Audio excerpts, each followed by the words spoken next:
This is my garage. And like always, we're gonna go ahead and take a look at the vehicle I present in front of you and look at its cool hidden features and tips and tricks. So I have bad news, but let's just talk more about this car real quick. Because right here, as always, I have the window sticker, and this is the 2024 INFINITI QX60 Autograph all-wheel drive. And its suggested MSRP price with its options.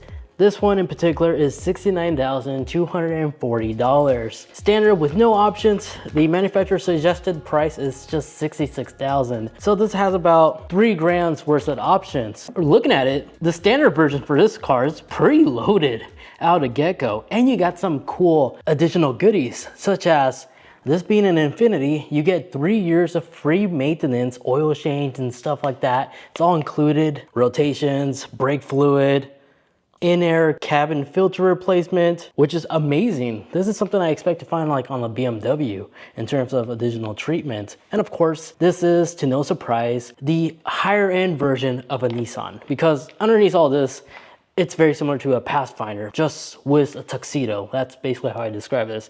We see this all the time with manufacturers. Honda has Acura, Toyota has Lexus, and you get the reliability of a Nissan, parts availability and everything else just for your INFINITI. So if something goes wrong, it's using Nissan parts, which is reasonably priced. So long-term wise, maintenance shouldn't be much of an issue and should be very affordable, unlike German vehicles as a normal example. So back to what it's included that's impressive standard. Well, for starters, this does have a V6 with a tow hitch and puts out about just under 300 horsepower, 295 horsepower, and 270 pound-feet of torque. And it also has a 9-speed paddle shifting capability automatic transmission. And no, it does not shift to neutral by holding both pedals at the same time like you expect to find on a Corvette. Sorry, very few cars have that ability.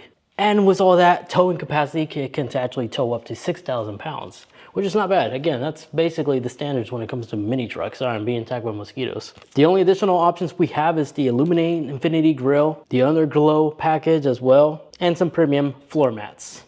That's about it. So, more about what I mean that I have bad news about this car. I am defeated. All of the features that this vehicle does have is also shared upon the Nissan lineup. So I really had a hard time finding some hidden features for this car. But if you are unfamiliar with the Nissan lineup and what they have, don't worry, I have you covered. As I'm still gonna go over them and make sure you are up to date on everything there is to know with the new INFINITI QX60. So if you're doing research on this car, perusing around, new to the INFINITI world, I have you covered. Let's get started. Now this emblem is basically what illuminates. And to give you a close-up of how that illuminating grille looks like, it looks like this. And it's tied with your headlights as well as your parking lights. So just have your parking lights on and it will automatically enable it to go on. Another additional thing goodie that this thing has is the headlights are swivel headlights. So as you steer, it will actually move and illuminate the area as you're making a turn. Perfect substitute for no longer needing fog lamps. As you see, you really don't have fog lamps here. And of course you have the inbraided INFINITI emblem around the bottom of the grille. Now the beauty about this car is it's using a proper, I guess, engine. No turbos, no unnecessarily complications. Let me pop open the hood so you can see. It's a trustworthy to work on, easy to navigate V6, not an inline 6, not supercharged, just your honest Nissan V6. There it is. This is basically how it looks like. I'll remove the engine cover in a little bit. Odd placement for a battery in my opinion, as well as the air box. Usually it should be in front to allow cool air to go in, but I'm going to take this apart and look at it and see why Nissan decided to do that, as well as take off the engine cover. All right, so here it is with the engine cover off. Again, it's an honest engine. It's easy to work on, as you can see. And the air box, it's super easy to replace your single filter, as this portion just pops off. And you should be able to pull out that filter and quickly swap it. But in terms of the air box, it fooled me. I thought it was just connected to here, but apparently there's more. As there's a plastic bit right there that connects into this ram air box, I'll describe it, where it gets all of its air to the front, through the front portion of the grille. So it is receiving cool air as you're driving. Still, I still think it's an odd placement, but the throttle is located right there. So Reachability, grabbing stuff, your spark plugs, looks to be easy. You may have to remove the manifolds, but reachability for like the spark plugs and stuff, they're right there. But your other sets, you're gonna definitely have to remove this little manifold right here, but nothing too crazy. Now, one of the cool things about this car, it's not as unique features to this vehicle. Nissans have this too, but I just like the fact how each door handle has the capability to touch and unlock. A cool tip that I could give you guys if you have one of these type of vehicles, you know, when you get out of your car and you tap on it, it doesn't immediately lock. I just typically walk into the next one and just tap it to unlock the vehicle. I also want to show you the keys to the car, wrong car keys. Here they are. It's very similar to the previous generation of INFINITI keys. It looks similar to the Nissan ones as well. Still is a nice like pebble-like shape that sits in the palm of your hand like so. Super nice and convenient to walk around.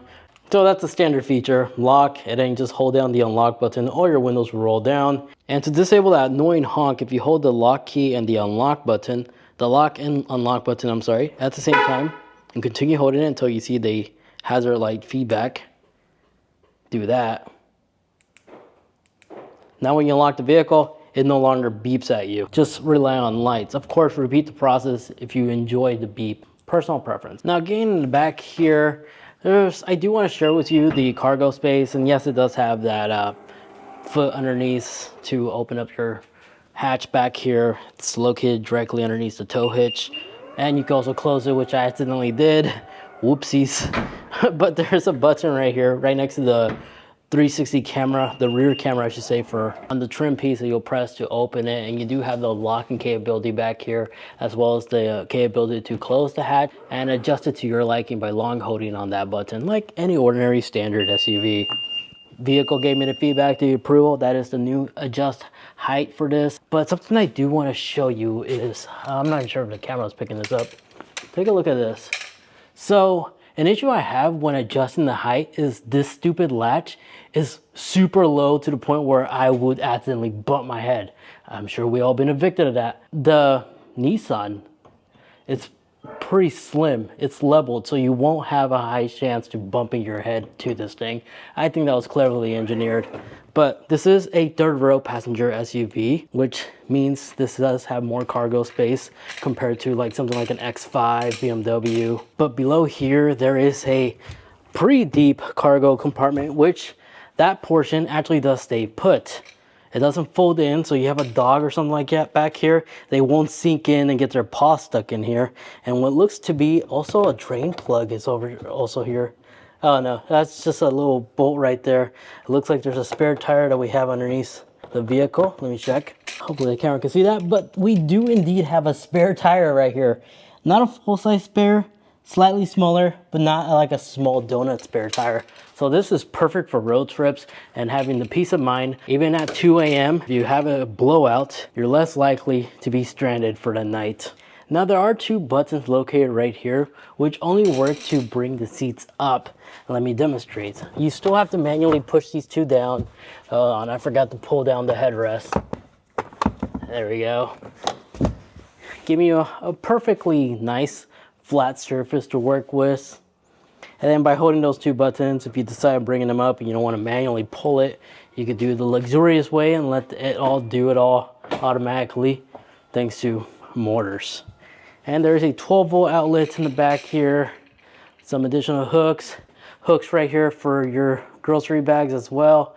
Sorry if the camera is having a hard time picking that up, just take my word for it. It's decently nice, I gotta say. And to have access to the back, there's a button right here, which will allow the seat to move up like so, and giving me easy entrance in the back here. Now for your rear occupants in the very back row, the features that we have back here is more hooks, but this is if the seats are flat. But we do have a USB, what is it? USB-A port. No USB-C, but USB-A, still good, better than nothing. You got air vents here, I like these head ones, cup holders, and more cup holders. And there's a little center resting spot for your mobile device so it doesn't slide around. No wireless charging, unfortunately. And this center seat is not a seated seat because there's no seatbelt back here. So in total, this is a 246 6-seater SUV. And you do have a little storage compartment right here for your rear passengers. Only con is this thing wobbles a lot. I don't know why, but 2 cup holders and a pretty deep center storage compartment right here. I would like if this was removable, but it's not removable. It's just really wiggly. And then if we fold down the seats back here, save placement. I actually do have a good amount of leg space. In terms of head space, I'm 5'8", have a good amount of space. Somebody who's 6 foot may be able to sit back here comfortably, but anything taller, I'll be concerned. And then there's a button that illuminates back here to do that and allow you to get out. Good amount of space to get out too. The middle seats, I have a lot of leg space, way more than the rear. I have same amount of head space. I do have the capability to readjust this if I want, as well as recline these seats pretty low actually than I was expecting. If I like to, armrest of course comes out like so. I hope the video can capture this. Again, center storage, and right here in the rear, hopefully the camera can pick this up, but this is a household outlet that can deliver up to at max 150 watts, USB-A, USB-C. Your AC control is back here, heated seats as well for just the mid center row. And this climate control can also be controlled in the front, so the driver's side can actually lock these or adjust it for your preference. And then of course you have your peasant blockers ability too. Bose stereo system, and the interior is absolutely gorgeous, but it's even better in the driver's side.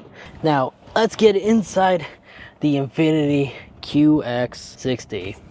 And this interior is absolutely gorgeous. I think this is where you really feel like this car is worth a lot more, because after seeing this interior, it's actually concept after the Japanese which is like less space, more, basically less is more inspired interior, which it looks fulfilling, but it doesn't really have a lot of unnecessary stuff. Everything is just well laid out. But in terms of features, again, it shares all the common Nissan features, INFINITI features, so there really isn't anything hidden about this. Only cool thing I think that's worth talking about is there's a little compartment right here, so if you have a purse or significant other, they could store stuff underneath here instead of having their purse on their leg. This is pretty interesting. I haven't seen a central armrest that actually goes up and slows down to go all the way up automatically. I think that's pretty luxurious. Plenty of storage, little cubbies here for like wires.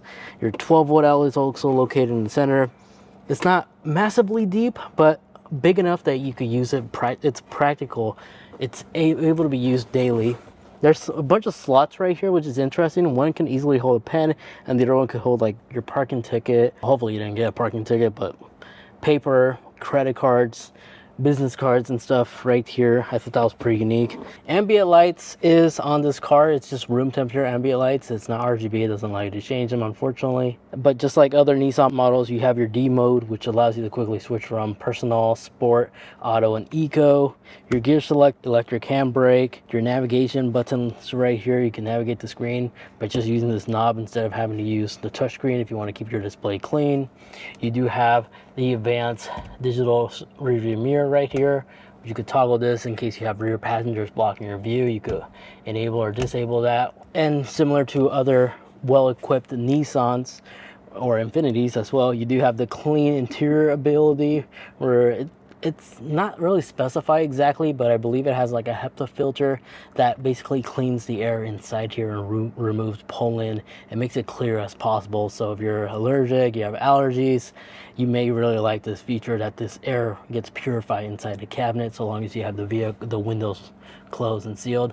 Massive panoramic sunroof, could also open only on the driver and passenger side. It will open up, or you could keep it closed entirely, all personal preference.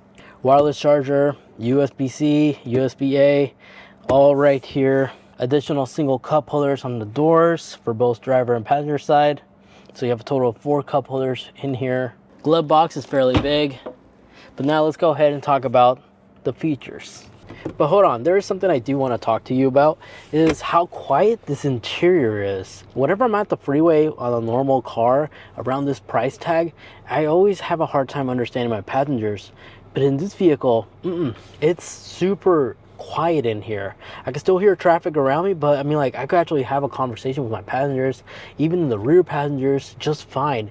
The interior isolation is actually really impressive, almost like Land Rover, Range Rover territory. I was personally really impressed. But what doesn't perform very well is the massage seats. There actually is a massage seat button located right underneath here. Let me try opening the door so you can see it. Right there.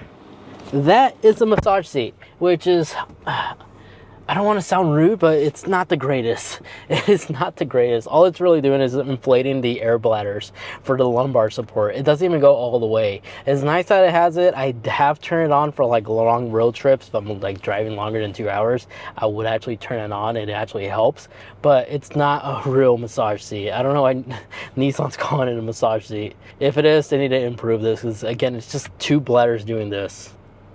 Back to the hardware now. Now for the Nissans and the Infinitis, basically this is the only layout that you have. You have another one to choose from. You can locate it if you press this button right here and you click on change meter view, and it'll switch to this more focus in the center point of view, which is optimal to be used whenever you activate Nissan's Pro Pilot Pro Assist. I believe that's what they call it. It works extremely well, keeps you in a center lane. It's basically an advanced adaptive cruise control. Only requires you to place one hand on the wheel and be responsive at all time in case you have to take action. Not something I personally recommend others to rely on strongly, but it does get the job done whenever you're driving long places, especially on a highway that's just going straight. That Pro Pilot definitely does come in clutch. But that's what this larger display is for, because if you change your screen of view into the Pro Pilot Plus Assist, it gives you like almost like a Tesla-like experience where your RPMs and your miles per hour is more moved to the side, giving you more visibility on what the car is seeing, so you can see exactly what the car is seeing ahead of you. It works extremely well. Of course, your adjustment gap right here, your button's located right here, but in terms of that, that's basically it. Your heated steering wheel is located here.